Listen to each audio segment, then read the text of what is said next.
What's up, y'all? Happy Monday, if there is such a thing. Good to see you, everybody. We're going to be doing a live discussion on a chapter of Bigfoot Wallace's book. It's a contemporary book on Bigfoot Wallace. But there's so many stories that are up to interpretation, they're a little suspicious sometimes. So I want to read this story to some fellow history experts, see what you guys think, see if this one is true or false. It's very interesting. It involves the city of Austin, where I live, and some really important landmarks with some really interesting history. We're going to talk a little bit about Custer, Libby Custer. We'll talk a little bit about the history of Austin, the background of Bigfoot Wallace himself. And then we're going to do an episode or a live stream preview. It's been a hectic scene getting ready for this show. That's why I had to push it back a couple minutes, because I had to make sure all the technology was working. So we'll settle in for a second, and then we'll go over this story. And I want to preview the next live stream on we're going to do boxing in the Old West is my thought. I'm trying to figure out how to title this, frame it, and then exactly which story to cover, but I think I know. And so we'll talk a little bit about that. Hopefully tomorrow's live stream. I want to start doing some more regular live streams. Last week was Holy Week for Orthodox. So man, that was busy. That was busier than I expected it to be, but a good week. So now we're going to get back to a little more regularly scheduled live streams. If you haven't seen our latest side story, it's a really cool kind of side project we're doing on the channel with some stories that are just a little too short for their own episodes, but they're great stories. So I'm including them in the side stories. We have the battle. I do so many episodes, I mix the names up sometimes. The Battle of Blanco Canyon, which was a great story, one of my most personal favorites that we've done recently. And what else we got so much stuff we're putting out lately. Not tooting my own horn, just saying we got a lot of stuff. Then we have the Dade Massacre coming up, which I think you guys are really gonna like. We've done a few Florida episodes, but it's a rare Florida episode. It goes into the beginning of the Second Seminole War, this terrible massacre that takes place. There's a Dade County, a really famous Dade County, where a lot of conspiracy stuff happens in Florida. So we'll talk about the Dade Massacre. We do talk about that in the upcoming episode. What else? Yeah, and I'm going to run a poll when I get done with this. This isn't a super long story. It's a couple of pages, and I'll see whether you guys think it was true or false. And we'll just kind of work our way through the life of Bigfoot Wallace on some of the upcoming streams as well. Super interesting guy. I think 80-20, most of the stuff written about his life is true. But some of it, I'm just man, I don't know if that actually happened or not. So we'll talk about that tonight. And I think without any further ado, we'll get moving forward. We'll give it till 5 minutes. I want to get into the topic a little bit quicker. Sometimes people say, "Oh, you wait too long before you get into the topic." So, what's up, Coach Holtz? A $5 super chat. Thank you, sir. Appreciate the effort that you put in. B, shout out Adams Wrestling. Absolutely, Adams Wrestling did big things this last season. They're on to big things next. You guys have freestyle now? I'm just wondering, because I'm watching a lot of freestyle now. I always kind of shift into freestyle. I'm actually a massive Greco fan. I know I know people don't love Greco, but man, when you understand, I'm sure you understand, Coach, what's going on. It's time and effort. Thank you. Yeah, I don't know. Greco is the best, man. It's really cool. It's those are the guys I would least like to catch in a bar fight. They go through the club for that. Yes, sir. Yes, sir. I didn't do as much freestyle as I should have. I didn't understand freestyle. Now I do. It's more technical than folk style, and it's a little bit different mindset. My first freestyle match, man, I won't divert. We'll go right into the story, guys. But my first freestyle match was against a really good friend of mine, and he had no business beating me, and he beat me because I didn't understand the rules. So he beat me soundly too, because I just didn't understand what scored points. And every time I see him, he reminds me of that. So that's fun. Good to see you. Thank you so much, though, Coach. I really appreciate that, man. I've been looking forward to seeing you again. I was scared as a kid to get dropped on my head. Exactly, man. And everybody I wrestled, I was small for my weight class. So everybody I wrestled was much bigger than me. And I thought, man, these guys are going to throw me on my head. And then they did sometimes. Okay, guys. So, hey, what's up, Seth? I'll check the chat real quick. Sorry, I'm kind of carrying on before checking the chat. What's up, Freddie? Bama Deanna, good to see you. I'm talking to Bama Deanna on TikTok now. Happy Cappy, what's up? Good to see you. We got all the regulars here. Engineer, good to see you, sir. Josh McAllister, the Dade Massacre was a serious scrap. Yes, sir. I thought Josh will know the Dade Massacre. So I think you'll like that episode. It should be out. I'm just finishing the script tonight. That's what I'm going to do when we get done here. So I'm hoping to get it out by like Friday is my goal. I'm traveling this week too, guys. Pray for me because I'm going back to the belly of the beast. I'm going back to California. So we'll see how that goes. It'll be fun, but it always feels like getting deployed to Vietnam or something. Jake Skywalker, what's up, man? Good to see you guys. It's been a while, but well, it really hasn't been that long, but it feels like it was a long time because it was a long last week. Not complaining though. Great week, great week. So, what's up, AJ? Good to see you, man. So, I'm going to let me bring up the link to purchase. I'm sure most of you guys either have this book or know where to get it, but I'm going to post it anyways. Bigfoot Wallace book. A really great read. We're going to be pulling from this tonight. That's not really the one that I want. Yeah, this will work though. This will work. Okay. I'm going to post the link to purchase it in the chat, and I'll pin it at the top here. And they had this new setup for YouTube live chats. And I'm not trying to catch any flack from the higher ups, but it's not the best. It's not my favorite. They've kind of switched the positioning on everything. But the link to purchase should be pinned at the top. I don't know if I see it up there. Let me try one. No, it is pinned at the top. Okay. And we are going to be pulling from, let me bring my Kindle up here. Highly suggest buying this book too, because a lot of these older books are like $1. And you put them on your Kindle and you can just kind of read one story at a time at your leisure, as the Brits would say. And this chapter is going to be hunting in the mountains and unaliving an Indian at Mount Bonnell. Now, Mount Bonnell is just west of Austin. It's a famous mountain. It's a big mound that overlooks the Colorado River. It was a famous hangout or beloved hangout of the Custers when they came through town. They actually came through Austin on their way up north to what will become the campaign that involved the Battle of the Little Bighorn. So Custer and Libby Custer spent significant time at Mount Bonnell. It was always kind of a beloved, it had a place in Libby Custer's heart. It was a landmark for anyone in the city to navigate with.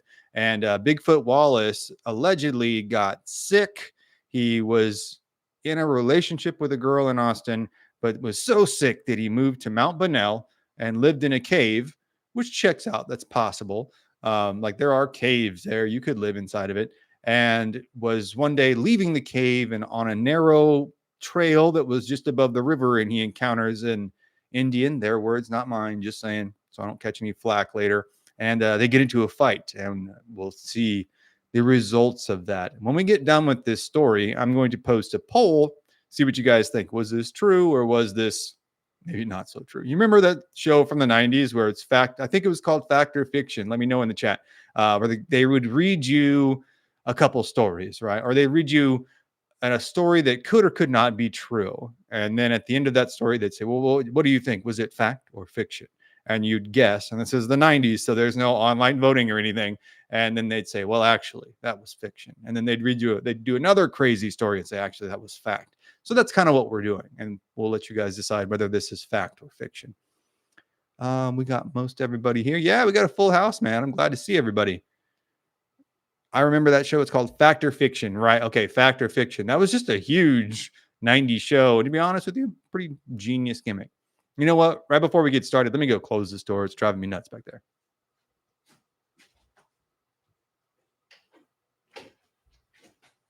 All right, without further ado, we're going to jump into it here. So if you are following along on the digital copy of the book, the chapter is Hunting in the Mountains, Killing an Indian, Unaliving an Indian at Mount Bonnell. It will start on page 394 of The Life of Bigfoot Wallace, the Great Ranger Captain by, what's the guy's name? Now I'm blanking on it. Let me see here. By This is taken from stories related to John C. Duvall by Bigfoot Wallace himself.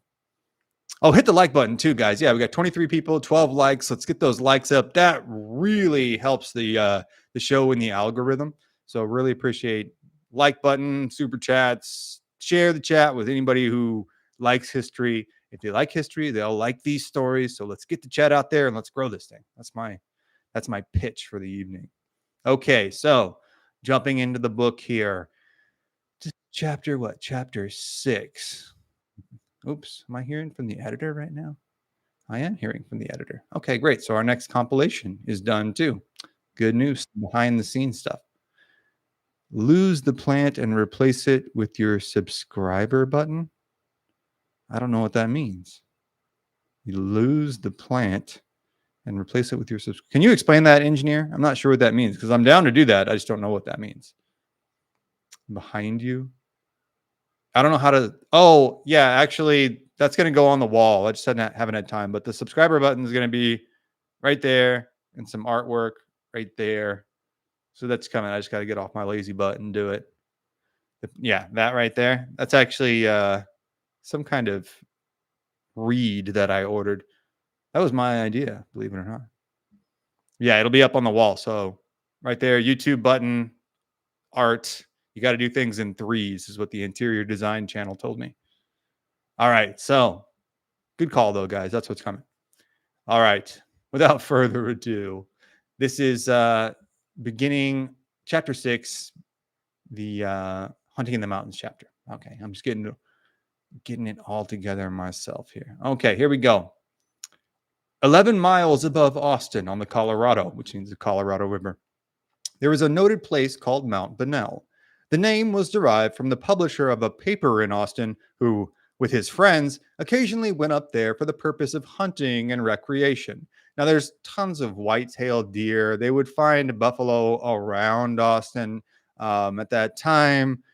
There's mountain lions, wolves, some bear. There's a place called Bear Creek, actually, not far southwest Austin, 15 miles away or so. So there's black bear, occasional jaguars. Jaguars were not uncommon in Texas, even central Texas, up into like north central Texas. What else? An abundance of game, to be sure. So certainly it is true that it's a popular place to hunt, especially at the time. Not so much anymore. It kind of overlooks like where Rogan and Lance Armstrong and a lot of really up higher end houses are. So continuing on our story, the paper was called The Intelligencer, which is a very like 19th century newspaper name. And it was owned and edited by William Bonnell. His lost I'm sorry. His It's so tough to read these sentences sometimes. He lost his life in the famous Muir expedition, which we've done an episode on. We've done a live stream on it too. It's an absolutely brutal story. It ends with the capture of several dozen Texans who are taken down and imprisoned in Mexico. Bigfoot Wallace is part of the Muir expedition as well. They are made to draw lots for their lives by picking out white and black beans with a blindfold on, or some accounts have them just reaching into the clay pot. But that story itself is always recalled with the most in the most kind of traumatized tones by anyone who was there. Wallace himself went through all of these crazy stories, and the one thing that seems to bother him the most was the black bean incident, which was part of the Muir expedition. So it was a brutal way for William Bonnell to die. Continuing on here. In the fall of 1839, Wallace was alone on one of his long rambles and came to the base of the famous mountain where he met one of his many exciting adventures. This mountain comes in between Cypress Creek on the east and the Colorado River on the west, which is true. It's still there. It's just a very nice neighborhood in Cypress Creek, ending abruptly against the river on one side and Cypress on the other. So it's a big limestone, I believe it's limestone, rock mound that kind of pops up. It's the biggest, tallest peak anywhere west of Austin for many, many, many miles. The The rock walls tower high on both sides, and it is one of the grandest and most romantic places in all the country. It's still that, and it's rumored that the whole old wives' tale is if you go on a date to Mount Bonnell, when you come back, it'll be the time that you get married. Like if you go on several dates to Mount Bonnell, you'll get married. Now, I have been on several dates to Mount Bonnell, and that is not the case. Sometimes they didn't go so great, but I digress. On the side next to the river, there is a narrow passway which curves around with the river, which is true. You can still walk this path today, and which a man can safely pass by being careful and hugging close to the cliff. A misstep or a slip would carry him into the river 50 feet or more below, and there is no chance for two persons coming in opposite directions to pass each other. For time immemorial, almost, this has been a great rendezvous for Indians. Also, yes, before settlement, quote unquote, history's words, not mine. This is also a meeting place for many of the tribes because it's the biggest, easiest to see landmark in the area. Let's see here. Sorry. They had passed around this cliff in single file, so often that a smooth pathway had been worn that's still there. When Wallace in his rambles came to this path, he at once began to follow it in order to save a long, tedious trip around the mountain the other way. So basically, this is just a shortcut. So he's like, well, why not just take this path? It's going to save me hours of walking. Being by this time a cautious frontiersman, he kept his rifle ready in his right hand and moved slowly and carefully around. So if you're thinking of what you're seeing here, Wallace is walking down this very narrow path with a big wall of limestone to his left, a very narrow path underneath him. And then on his right side is the Colorado River about 50 feet below him, and he's holding his rifle in his right hand. Let's see. Oh, I lost my place. I've been doing so good at keeping my place. Hopefully you guys have noticed that. I haven't seen any compliments in the comments about how good of a job I'm doing, but you know, I'll assume it.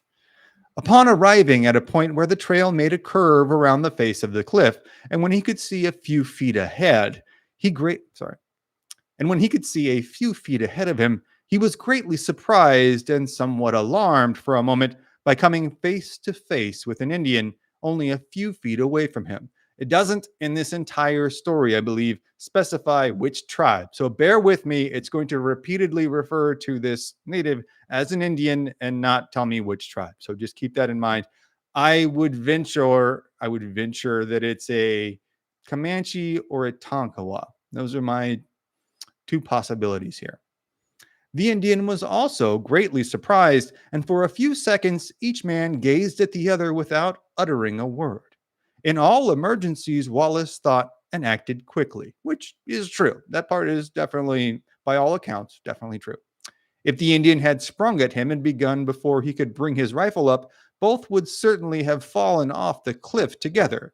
But he took in the situation at a glance, and punching out his rifle without taking aim, he fired. So he's kind of like hip firing his rifle here. So imagine he's got this big wall on the left side, and he has really not even space to bring the rifle fully to bear and fire. He doesn't have time. So he kind of just wings the rifle up like this, shoots, and he's trying to more buy himself some space on this trail. Just driving the warrior back would be enough, because both of them are just completely WTF. They're just like, what is going on here? They surprised each other. So this is a scary situation for both of them. The Indian had slightly turned as if to, excuse me, sound like a 13-year-old. The Indian had slightly turned as if to this is a tough sentence, guys. Sometimes they weave these words together in an odd way in the 1800s. The Indian had slightly turned as if to make an attempt to escape when the loud report of the big rifle echoed among the cliffs and reverberated through the deep gorges and canyons for miles around. Now, this, again, checks out, because if you fired a shot on Mount Bonnell, it would echo for miles around. No one would have any question where it came from. The daring hunter at once turned and as hastily as possible began to retrace his steps. So he's fired off his rifle, he's buying himself some space and just backing up down the trail. Really, he's going back up the mountain.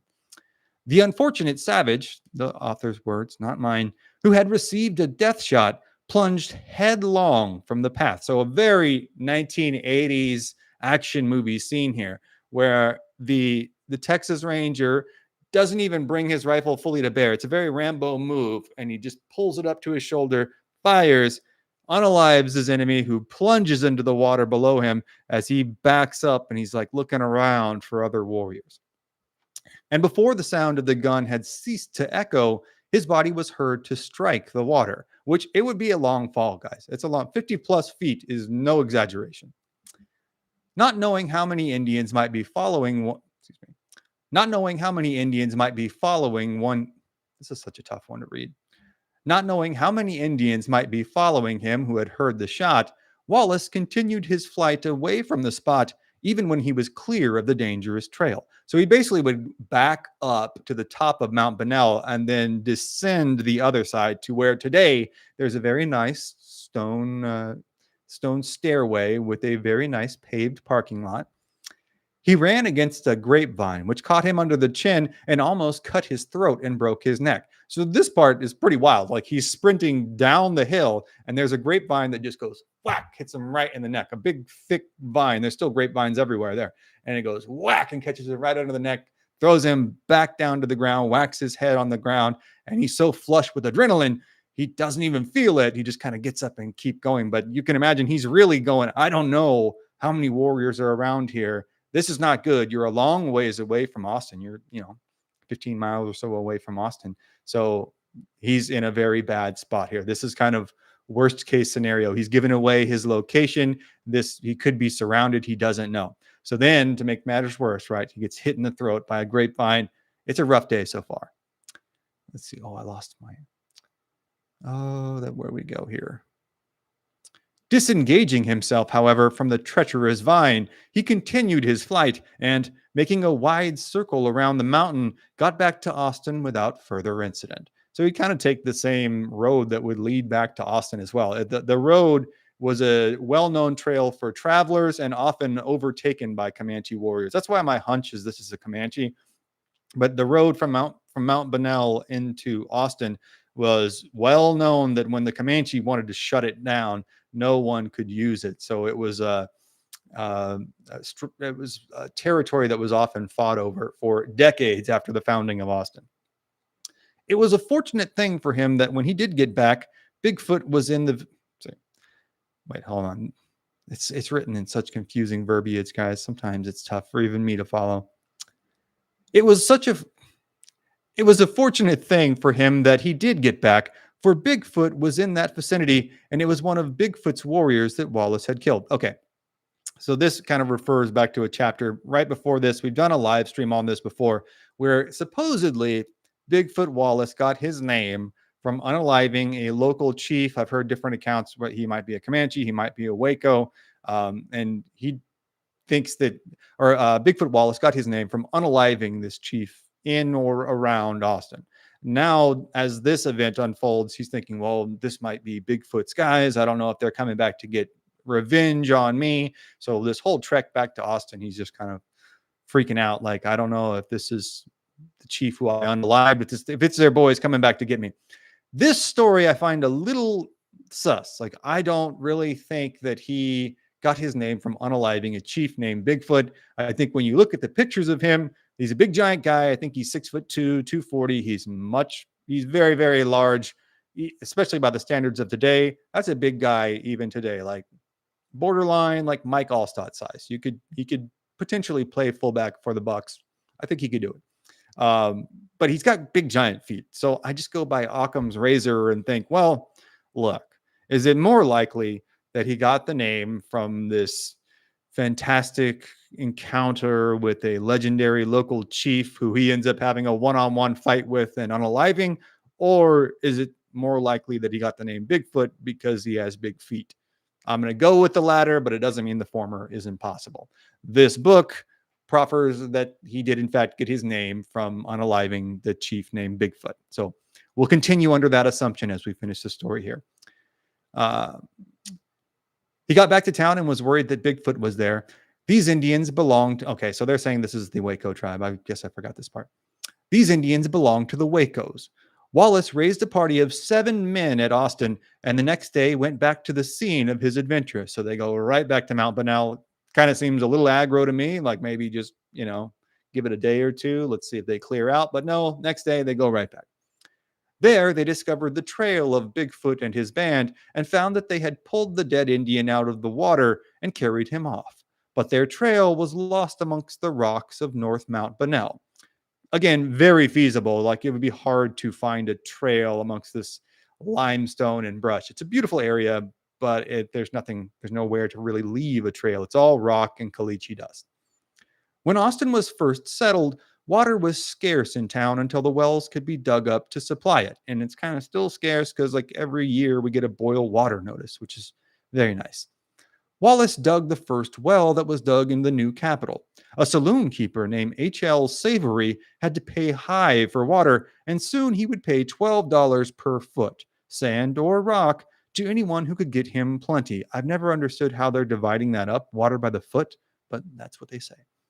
Wallace took the job and at once went to work. He struck water at a depth of 19 feet, and so strong was the vein when he dug into it that water flew up in his face, and he cried out, "Draw me up quick before I drown in here." So it's kind of an amusing little story where he's digging a well. It was indeed very, very deep because he's a tall guy. So 19 feet, he's way, way down there.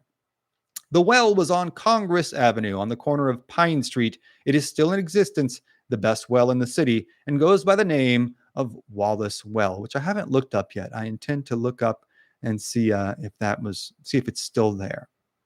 So let's see here. What do you guys think so far? You think this is true story or not? Let's see. Start a Q&A, start a poll. That's what I want to do. Was tonight's story fact or fiction? Let's see what you guys think. Let me know. There's another story of him fighting a pack of wolves, which I've always found a little dubious, but I hope that it's true. Hey, what's up, Billy Bob Bry? The only Chief Bigfoot I've ever heard of was the Minneconjou Chief Bigfoot, who was the leader of the Lakotas at Wounded Knee. He was called Spotted Horse before he was called Bigfoot, says Josh McAllister. Yeah, I only see the accounts of this chief, and I haven't delved terribly far into it, but I only see the accounts of this Waco chief named Bigfoot in Wallace's writing. And I've always just thought it's, I think, safe to apply Occam's razor here. Again, if Bigfoot Wallace had little tiny feet, I'd say, well, maybe this story about the chief is true. But it's like the guy's got big feet. Of course they called him Bigfoot. There weren't a lot of guys around with big giant feet. He's the biggest guy around. Let's just call him Bigfoot, because when he walked around, he left big giant prints. So they called him Bigfoot. I'm not buying this story. No, me neither, man. Me neither. There's a lot of stories in here that I do buy. Like I said, I think 80-20. 80% of them are true. 20% are in there to sell a book, I think. I believe Wallace's wolf story before this one. Bigfoot says the chief was awake. Yes, it said, that's what I guess I just missed. It's a little tiny sentence in there, so I guess I just didn't see that when I read through it. But it says that Bigfoot was a Waco, which makes sense if he's wandering around Austin. Like there would be Wacos in Austin, living in Austin. But to just think that they had an encounter in Austin, there would be more records of it. I just don't see this story in any other contemporary accounts. So I find the Bigfoot angle hard to believe. I'm going to stick with that. Like, well, the guy had big feet. So, but this story of Mount Bonnell, everything else checks out, right? Like all the accounts of the landscape, the timing, why Wallace would be there, how far it is from the city of Austin, all the landmark descriptors, the description of the trail, everything is accurate. So it's like, well, this could definitely have happened, but if it did, I think they added a little spice to it. They spiced it up just a touch. Tall tales were common for dime novels. Yeah, you can think of dime novels like comic books of their day where there was just fantastical stories, maybe kind of rooted in a truth of something that happened, but they would describe Kit Carson, like you might describe Batman, like they had these fantastical stories about him doing impossible rescues and pulling off impossible feats. And they drew very handsome pictures of him. So it was a way to sell these books, of which there was no royalties put back and cast back to the subject. So Bigfoot Wallace didn't make any money off of the publication of this book. Kit Carson didn't make any money off the publication of dime novels. It's an unfortunate racket that was a big business in the 1800s. Let's see. What do we have we got 80% do believe that this was fact so far. Though we only got 5 votes though. We got 30 people in here. Hop in the chat, vote. It's free. Surrender Monkey, what's up, man? It's 4:45 in the morning. Thank goodness I still have beer left. Oh man, yeah. Do they close the beer cells down, or is it a 24-hour sale in the UK? Even in Texas, they close sales at midnight. Like you can't go to the store and buy beer after midnight.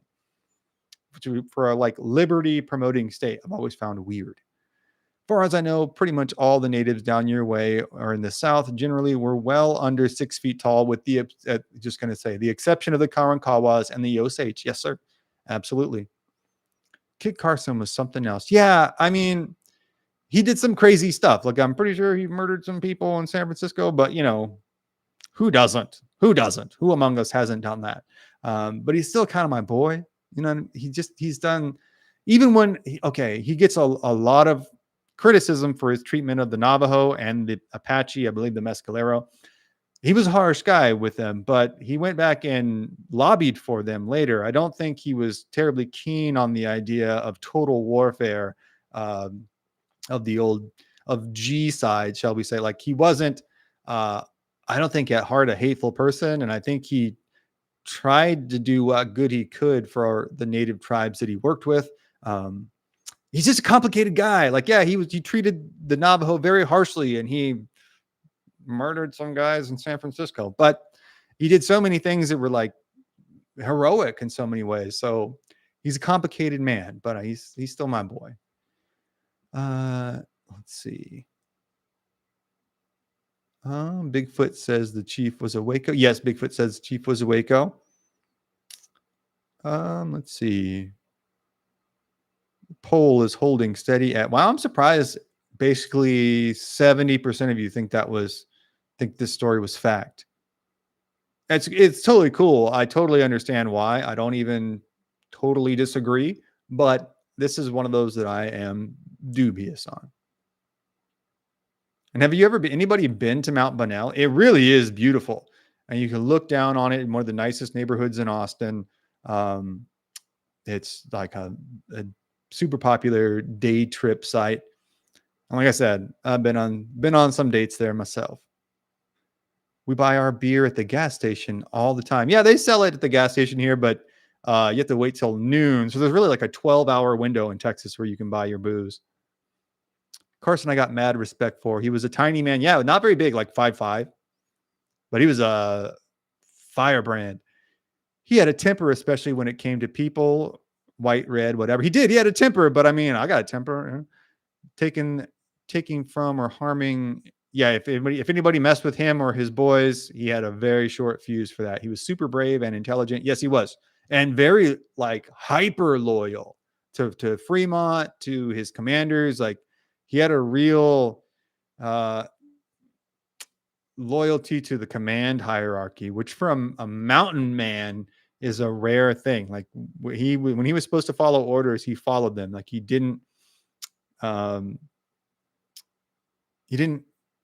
had a certain, I'm trying to think. Of course, my vocabulary always fails me. I got to stop having these live streams late at night because that's when my vocabulary is failing me.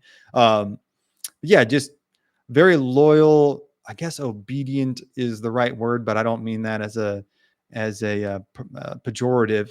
He was just a unique guy, and he's an American legend. He was very humble dude too. He was humble guy. I think he did his best to be a family man. He really loved his wife, Josepa.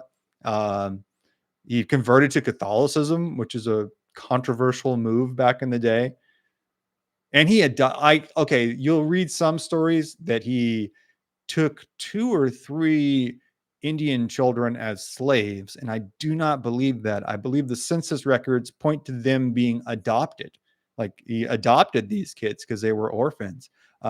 They were also, his wife was a Mexican woman, so she was a devoted Catholic, and she had them baptized and everything. So I think people attack him sometimes for being a slave owner, and I don't think he was that.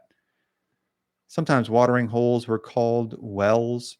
Yeah, this would have been, I mean, the well that Wallace was digging would be a real deal. Like there was, even now, Austin has water problems, which we shouldn't, because the whole of Texas sits on a big giant ocean, but we still have some problems. Let me see if there's a Wallace well, Austin. I've just never heard of it. There's a place now called The Well in Austin that has 100% gluten-free meals made from local, organic, and sustainable ingredients, which is very important to me. He was devoted to his family and friends. He was very fair-minded and very widely known from Canada to Mexico to DC to LA, says Josh McAllister. Absolutely. He was everywhere. You'll read stories of Carson in Montana, like clear up by Canada. And then you'll read, obviously, we've done the Battle of San Pasqual all the way down in San Diego, literally all the way down in San Diego. And then he takes a mission to go across the continent back to DC, which he makes a transcontinental trip several times in his life. And then he'll make little detours that are months long where he can go see his family for like a couple days, a week, and then he's got to go again. Maybe the most well-traveled mountain man of them all, like, which puts you way up there with Jed Smith, Wallace. Man, it's a rarefied air. He went all over the place. We would never have heard of Fremont if it wasn't for Carson. Absolutely. Carson would have gotten wiped out. Fremont could never have done any of that stuff without Carson. Carson was the backbone of every Fremont exploration operation. 100%. And you can still see his name is all over the place too. Carson City, Nevada. But yes, I think Kit Carson is like a top 10 American figure. Like, he is just so interesting. You could make a career out of just studying his life. He's kind of an amalgamation of all the things that we think of Americans in the 1800s. Just a fascinating guy. Fremont couldn't keep from getting lost. Yeah, he wouldn't have gotten anywhere without Carson, 100%.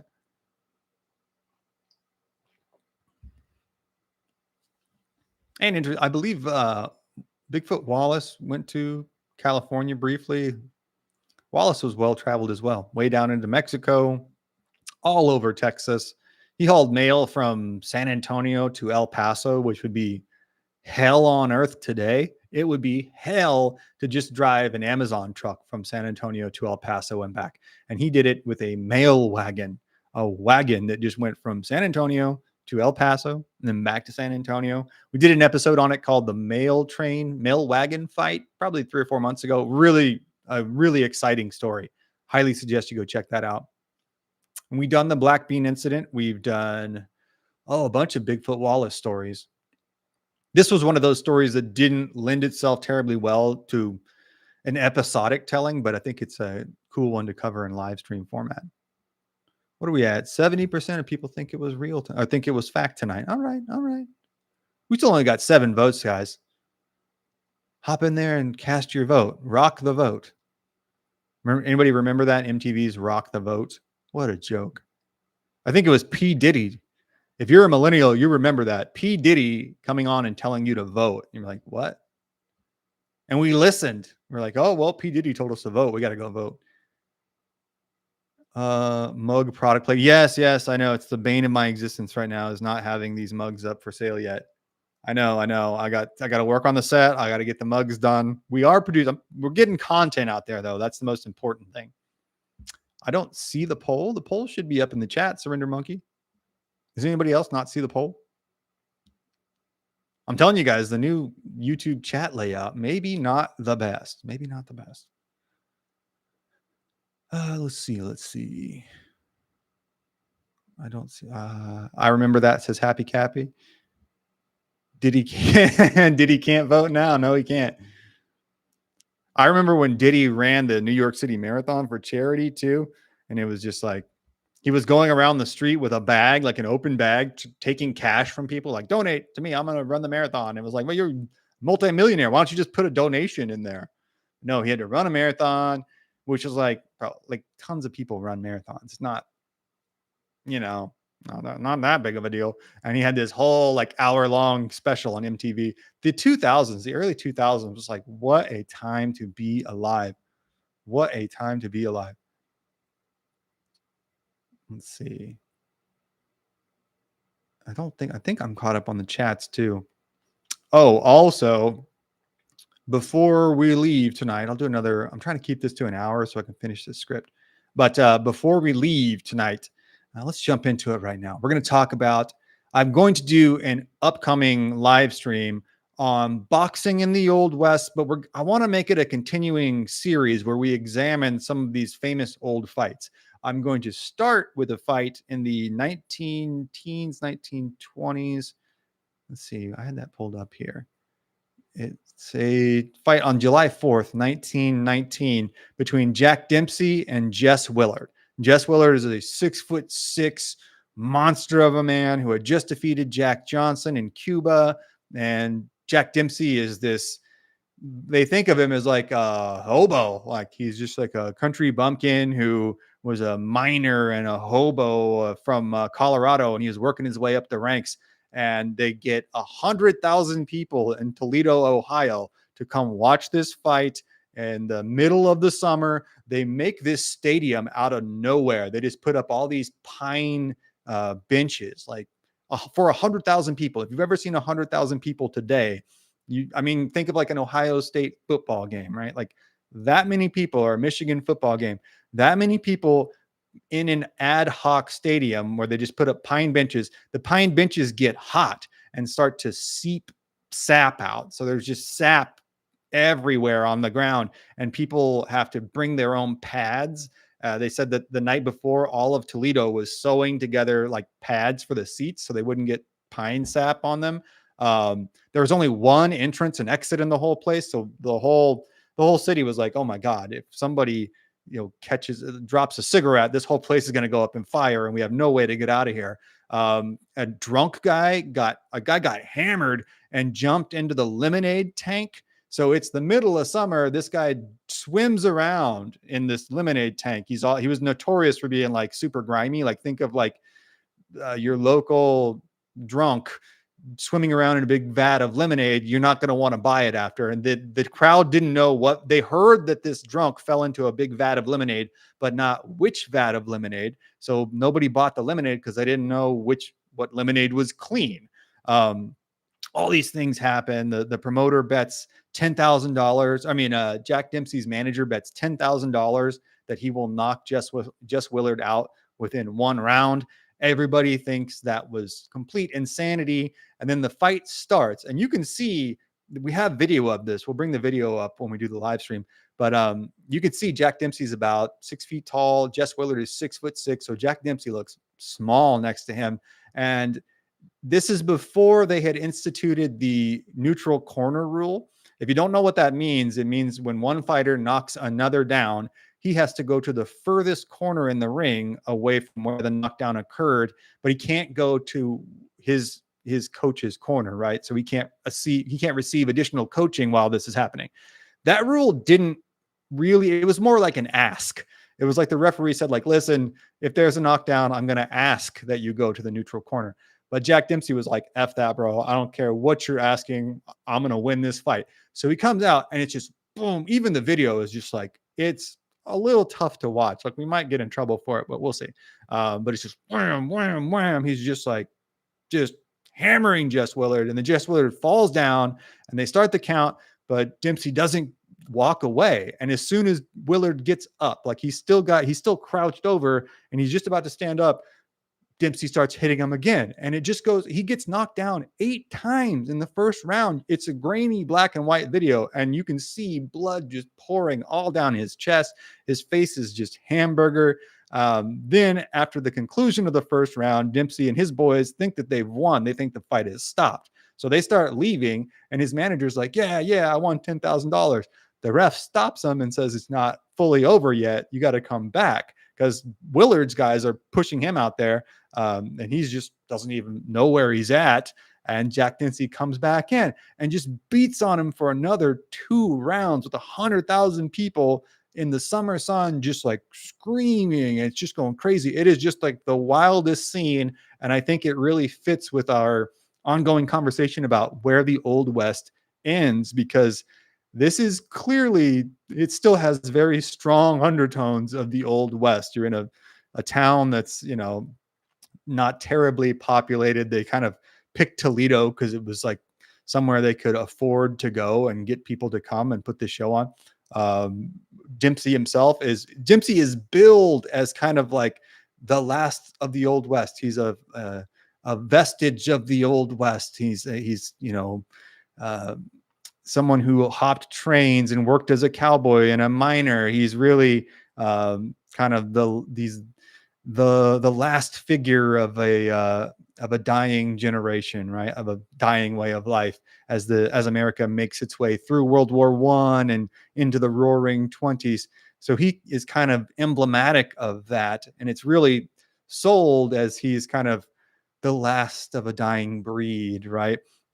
Just the way the whole event is conducted, the aftermath of it, the legalities of it, and the actual fighting itself. The actual fighting itself is just brutal. And it's kind of, boxing is in kind of a period like MMA was in the mid 90s, where it's often very legally dubious. It's often regarded as too brutal for public consumption.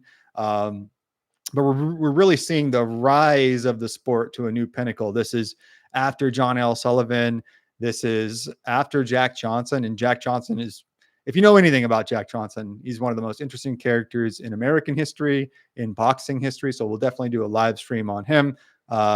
He was the first heavyweight black champion, kind of a predecessor for Muhammad Ali. And a lot of people say that he just got so tired of being hounded all the time by everybody from the press to government officials to the law, that he threw this fight in Cuba against Jess Willard. There's a famous photo where you can see him on the ground and he's got his hands up like this. And people say that's because he was trying to keep the sun out of his eyes, which is not really something you would do if you were legitimately knocked out.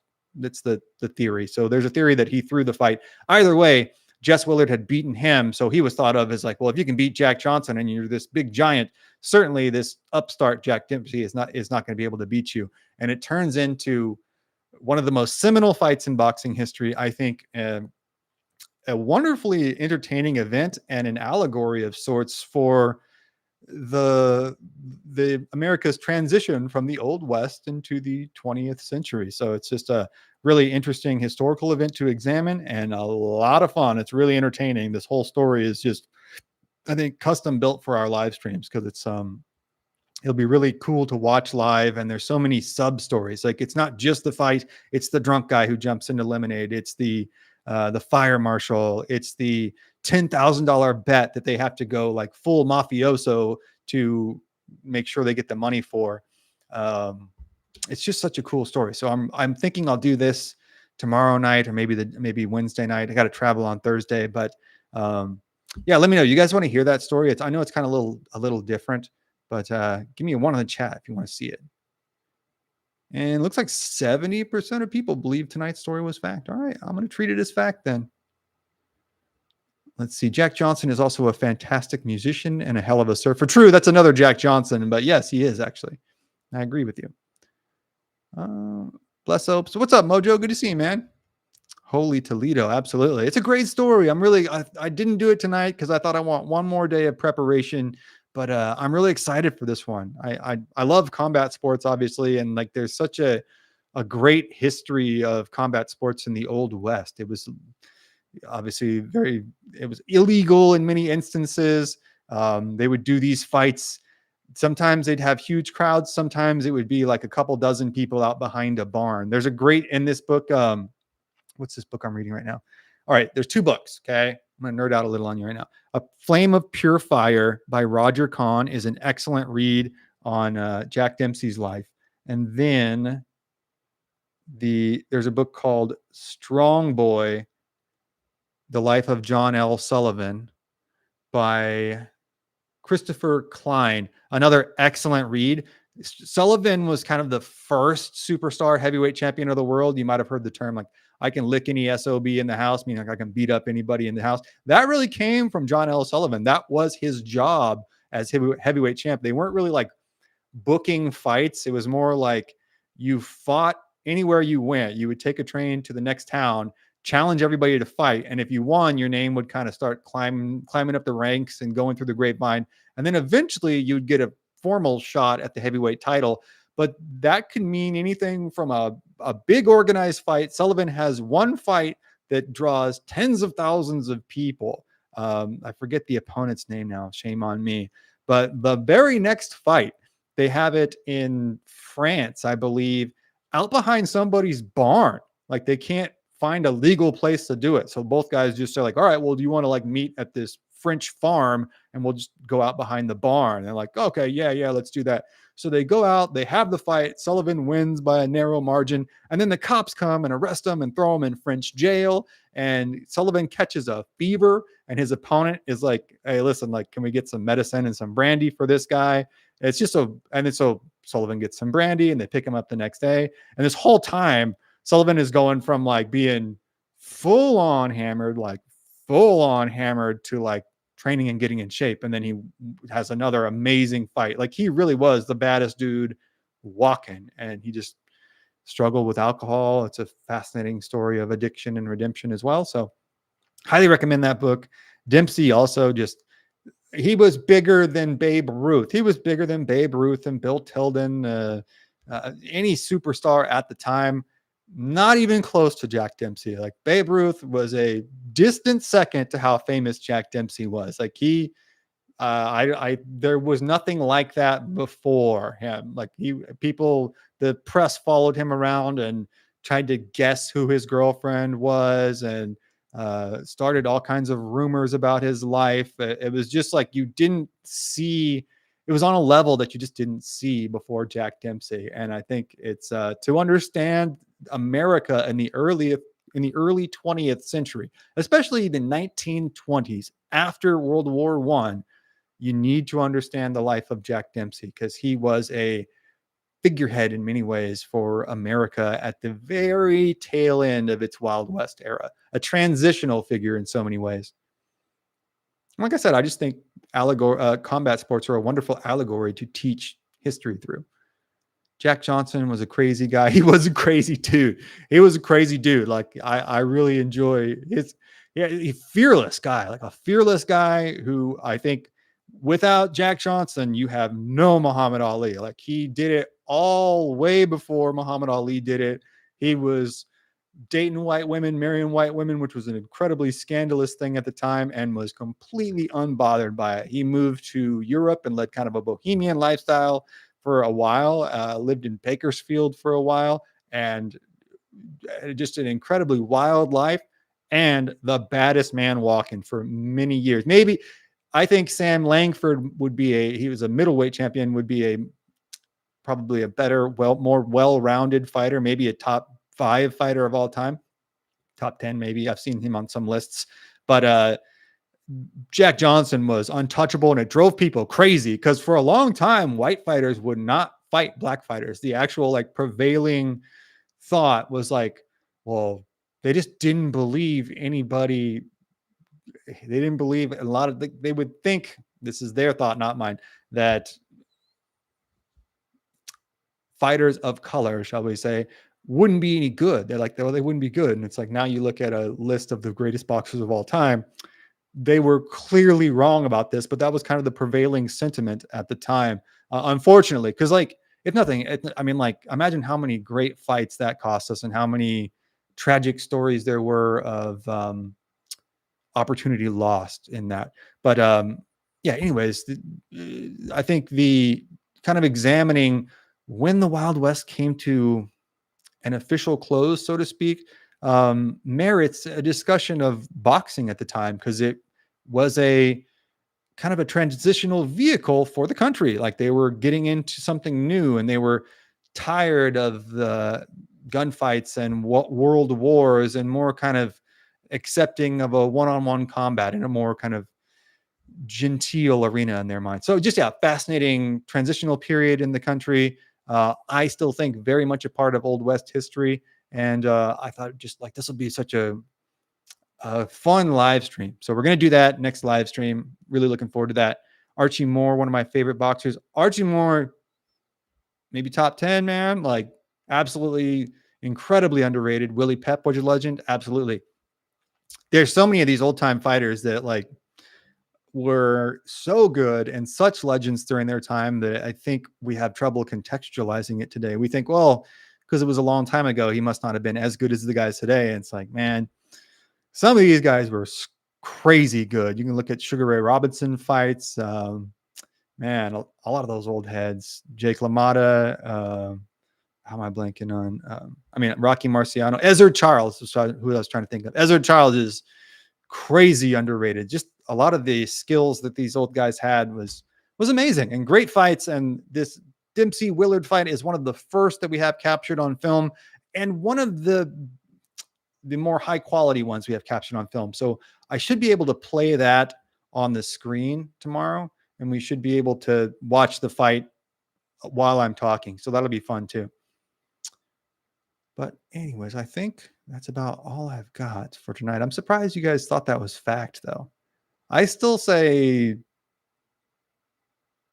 if I had to bet, I would say tonight's story was fiction. But hey, I'm not gonna go against the prevailing wisdom of the chat. Let me see. I'm gonna post a poll real quick too, just to make sure I'm not like barking up the wrong tree. Do you want me to do a boxing stream?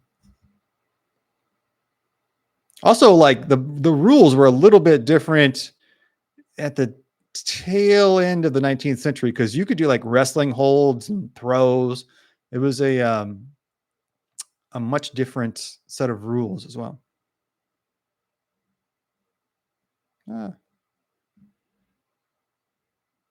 60-40, that's enough. That's enough to convince me to do it.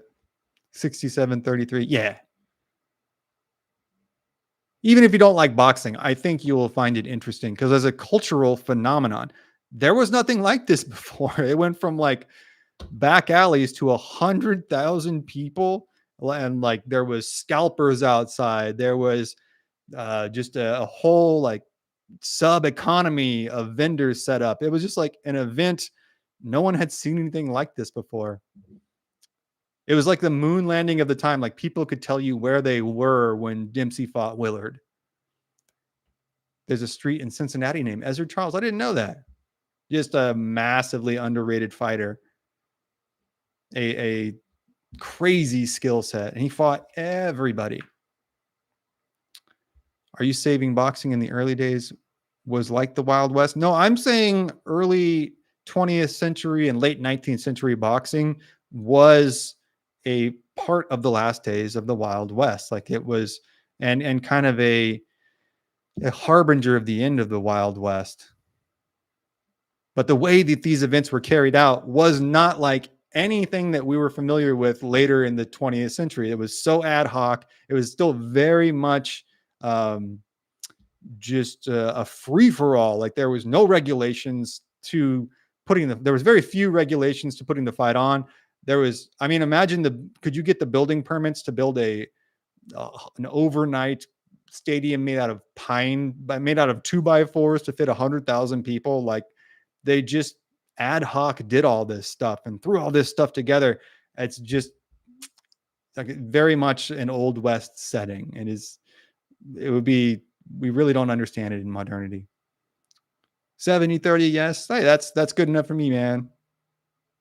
We're going to do a boxing stream then. Yeah, just like the Old West. Yeah, it was. There were just so many. It was very much like the Old West. And this is at the same time that silent movies are, starting to appear in theaters and stuff. So that's a harbinger of things to come. And the boxing at the time was kind of a harbinger of things that were and a an example of the evolution of the country, because it became, the rule set became more and more codified. The regulations behind the number of rounds and the time of the rounds and the um, kind of codification of the sport itself was a phenomenon of the 20th century. It was just like it was America's new pastime. I love the scene in The Matrix where you see on the monitor that type of fighting styles are being uploaded into Neo's brain. Drunken boxing. Hey, what's up, Space Cowboy? Yeah, drunken boxing is a real thing. I mean, like, not getting drunk in boxing. It's a real fighting style of kung fu, I believe. B, go back up a ways. Let me see. Let me see. Um, what am I looking for, Josh?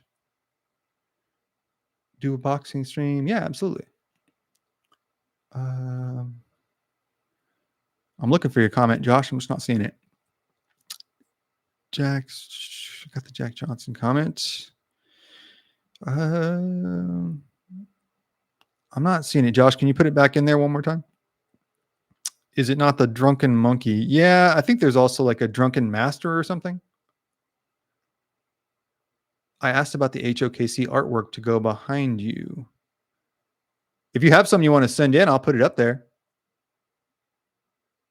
What about my fellow chatters? Any suggestion on some official HOKC artwork or logo to go behind B? Yeah, I don't know, man. Like maybe whatever you feel inspired to do, man. We can put it up back there. I'm trying to think. I don't know, like what's within your capability, or like, uh, I got very little sleep, so my mind is what's within your purview to do. Like a picture of Quana or something. Anything you feel inspired to do. Do you have any suggestions or requests? I don't know, like that picture of Quana's face, or any kind of like plains tribes theme. Yeah, any think Comanche. I would say that. Let's start with Comanche because we do so many episodes. Yeah, if you can send it to me, I'll put it up back here. Quana would be good. Yeah, that Quana picture, dude. I like how you do those kind of psychedelic scenes too. That would fit well in the set here. Thanks, man. Yeah, send it over because I'll put it back there, and we'll pimp your art out on the stream. A metal sign saying HOKC would be sick, and I'm gonna have. I think you got here a little bit late. I'm gonna have the YouTube 100,000 subscriber button back there as well. I might get like a neon sign that says HOKC. It's kind of too far back there, though. I don't know. I could do Quana taking out that trooper. Oh, yeah, that'd be great, man. The Blanco Canyon opening, absolutely. Because I think I got plenty of space back there. That'd be great, man. Thank you. I'll reference it. We'll put it up there. We'll advertise your artwork. Really appreciate that, man. Thank you. Surrender Monkey says it's Artemis 2. Don't even get me started on the Artemis 2 thing, guys. You guys know better than that. I'm just about to get out of here, and then we're going to go down the Artemis 2 rabbit hole. I mean, come on, guys. Have you seen those pictures? I appreciate it, says Josh. Yeah, man. Thank you. You're a talented guy. So anything we can do, we got a lot of talented people in the chat. Anything we can do to get that out to the world, man. Because if you guys haven't seen Josh McAllister's work, I'll feature it when I get the picture. But it's great. It's like psychedelic Old West. It's very, very cool. Very unique. You haven't seen pictures like this before. Trust me. It's very unique. Very, very evocative of the Old West. My favorite boxer is John Boxer. I don't know if I know John Boxer. Oh, Theo, you asked about Waltz with Zachariah earlier. Sorry, I don't think I got to that. I just randomly picked Waltz with Zachariah. Waltz for Zachariah. It was like, it sounded like the Old West to me, so I just went with it. I'm surprised how many people have asked about that song too. It's a great song, great instrumental. Let's see. All right, guys. I think so. We're gonna do a boxing stream next. I think you guys will enjoy that. And I've got a bunch of like old west boxing matches we can go blow by blow through that are really they're just wild. They're the wildest stories. All right, though. We are just over an hour. I got to get back to. I'm going to finish this script. I got a bunch of stuff right here on the Dade massacre. It's all printed out. It's all highlighted. We're getting this script done. There's actually kind of two stories in this thing. One of the Seminole attack the contingent of Dade soldiers moving fort from one fort to the next, right? But at the same time, one of the Seminole chiefs is also waging kind of his own personal war of revenge at one of the forts. So there's kind of like two stories. It is very like 80s action movie. Check email. Let me see. Don't see anything yet. It might take a minute or two to come through. Let me reload it. Oh, there we go. Okay. Yeah, let's share some of Josh McAllister's artwork real quick. Oh wow, look at this stuff. I haven't seen these two before. Let me share real quick. Let's see. I'm gonna go. Oops, 1 second. And pull. Let's do McAllister art. All right, guys, check out. And this is a depiction of how lots of tribes, but the Comanche, certainly Cheyenne, etc., would slide to the side of their horse and then fire from either over the horse's back or under the horse's neck. And they would use the horse as a big, giant moving shield. These are new ones. Okay. Yeah. These are fresh off the presses from Josh McAllister here. Excellent job, man. So interesting. I haven't really seen artwork like this. It is, I keep saying psychedelic, but that's the best adjective I have. It really is. Let me go back here. I lost the tab because Josh sent me two. 1 second. The other one too. Okay. Here is our second one. Very cool. I love the horn. Like, is this Cuerno Verde? Maybe. I'm not sure. We've got kind of a black powder looking rifle too. So I'm guessing a little early on in the 19th century. Great war paint on the horse. This is so cool. Do you have an online shop or something, Josh? Stand up, hold your arms out to your side like Christ on the cross. Now start rotating your arms in circles. Look at one arm. It will rotate clockwise. The other will rotate anti-clockwise. I'll take your word for that, man. I got enough brain problems. Very cool, right? Josh is a talented guy. Yeah, Josh, before we get out of here, let me know if you have a website or something. You guys see the vibe we're talking about? Like, have one of these paintings in the back here. I've got a picture my grandpa drew that's really amazing. Then I'll have the YouTube button, and then I'll have another piece of artwork as well my grandpa did. They're both Cheyennes. The second one is a dog soldier, little chief circa 1850s. The rifle is a Mississippi rifle. Awesome, man. Yeah, these are great, dude. They tell history too. You're kind of telling a story with it. Go to Feathers Head Art. That's Feathers Head Art on Facebook. You can check out more of Josh's paintings, and you sell them as well, I'm guessing, Josh, right? It's quick, easy, and proves the globe theory. How does that prove the globe theory, Surrender Monkey? Stand up, hold your arms out, rotate your arms in small circles. Look at one arm, rotate. No, that's not true. Look at in small circles. I mean, they're both going the same way. They're both going the same way. Josh sells them right on, man. So go to Feathers Head Art on Facebook. Get yourself a Josh McAllister original. We're going to be advertising it on the show back there as well. Fantastic, dude. Very talented. I also take I also take commissions or requests, says Josh McAllister. Go hit up Josh McAllister. Support the HOKC economy, guys. We're building our own micro economy here. Very talented. You can give me 100 years. I'm never going to be able to do something like that.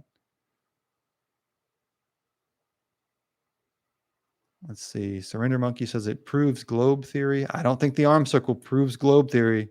I don't know about that. Oh, these glow in the dark, says Josh. Very cool, dude. The white out. I'm guessing that white outline glows in the dark. Both are going the same way, but from your perspective, one is clockwise, the other is anti-clockwise. But I mean, yes, but how would that prove globe theory? Go paint Brandon's wall. I rent this apartment though, so I can't really paint the wall, but I can hang pictures on it. The blue and yellow. Oh wow, the blue and yellow in this picture glow in the dark. That's cool, man. That's a very cool, like extra. See, very psychedelic. Let's see. Wow, Josh. Yeah, very cool, right? Go pick yourself up a copy, guys. You can have him, you can commission Josh to do any picture you want within reason, keep it classy. The purple glows in the dark too. Oh, yeah, it's cool how you got this like skull in the background. You took a lot of time to get the background. It's a cool background choice too. Let me go back to the other one so people can see it. What are the sixes for? Excuse me. Is there a meaning behind the sixes? Because the stars also do the same North Pole to South Pole. But I mean, that proves globe Earth. I don't really get how that proves globe Earth. I'm not piecing that together. Let's see. Yeah, very cool, very talented. We got a lot of talented people in the chat. Josh McAllister is our resident painter and artist for good reason. Yes, again, feathers, head, art, right? I lost it. There we go. Feathers, head, art, guys. Go hit up Josh McAllister. What's up, Elite Super Grunt? Man, I've been hoping you'd make it tonight, and I'm just about to sign off. I've been waiting to see you, though. Glad you made it, dude. How you doing? Good to see you. We got most of the regulars here. I haven't seen Nick Sweeney in forever. We got Seth Wyo here. Arizona boy we haven't seen in a while. It does. Just trust me with this, but not your gun, not with your gun. Surrender Monkey. I'm gonna need I have a higher bar of proof for a globe Earth. I just don't. It's a very tough proposition for me to buy. They're not sixes, says Josh. I don't know what they symbolize. I got them from looking at quivers and picks. Okay, so those aren't sixes. Those are just a design. Okay. What do you think of Orthodox Christianity, says Theo Wise? By the grace of God, I'm an Orthodox Christian. So we just went through Holy Week, and it was a heck of a week, man. It was a great experience, but man, they're not kidding when they say it's a full experience. Hail happy. Yeah, man. We got all the regulars here. Most of the regulars. Let's see. I am sorry I haven't been around. Oh yeah, I'm okay. Sorry. No problem, man. Just good to see you here.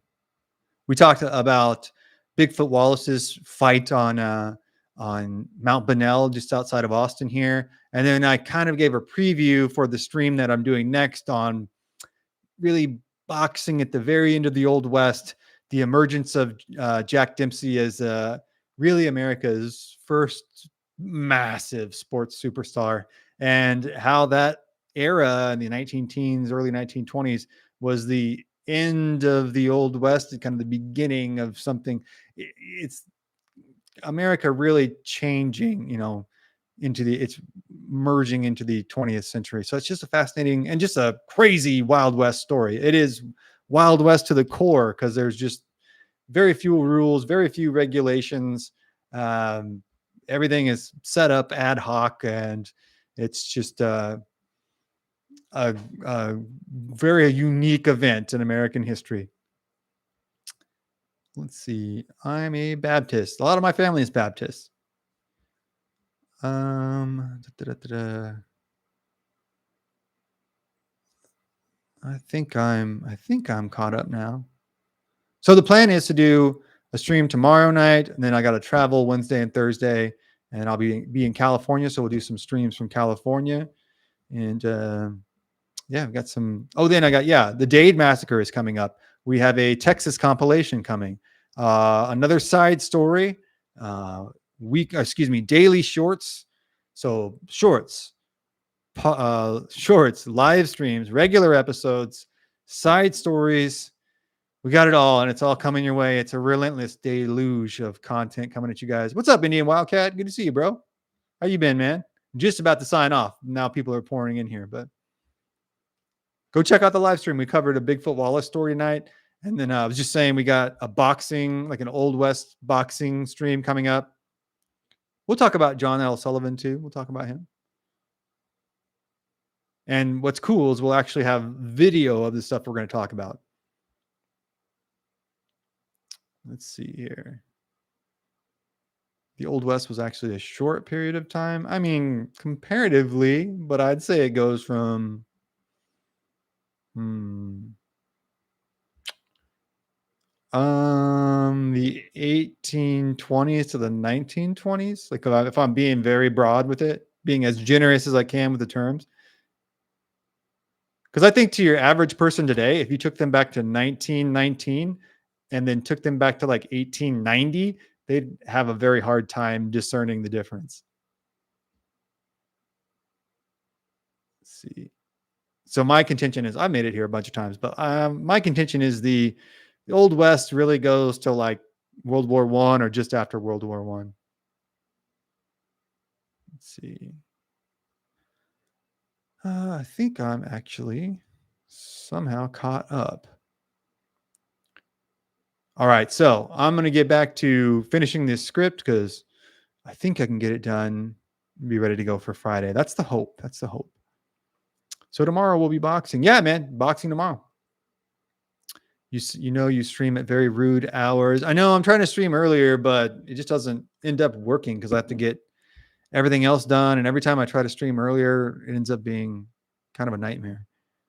The West is a relative to time of exploration. Pennsylvania had its West. Yeah, I mean, that's true. That's true. Like the Old West or the West in the 1790s was much different than the West in the 1890s. But the Old West, like some people will say it started post-Civil War with the cattle drives and stuff, but I think a fair time period would be 1820s to 1920s. I'd say 1840 to 1900 is the Old West. Yeah, I'm being very liberal. I mean, you know what I mean? Like I'm very open with my interpretation of it. I don't think that's wrong, though, 1840 to 1900. And it's just like anything else. Like, well, you talk about the 1970s and the 1980s. It wasn't like 1980 the culture stopped and changed. Like these times get very intertwined with each other. Was it still the Old West in 1920s New York City? No. But was it still the Old West in 1920s Albuquerque, New Mexico? Yeah, kind of. Like, was it still the 1820s in Cheyenne, Wyoming? Yeah, pretty much. Or in Carson City, Nevada, or whatever. You get what I'm saying, right? Let's see. The West is okay. We got that. All right, guys. Well, thanks to everybody for coming out, man. This was fun going over this story. We'll have a little bit different live stream content. I really think it's gonna be fun. And then, like I said, yeah, stay tuned. Big episodes coming, compilations, shorts, side stories, all coming your way. So you will have no lack of content. And thank you all again for coming and hanging out. It's always great to see everybody. I'm always excited to see everybody. I have a really good time doing these, and nothing I love more than talking Old West history. So thank you again to everybody, and we'll see you tomorrow night, and make sure to stay tuned. Big stuff in the works. So everybody have a good night. God bless, stay safe, and we will see you soon. We'll see y'all. Bye.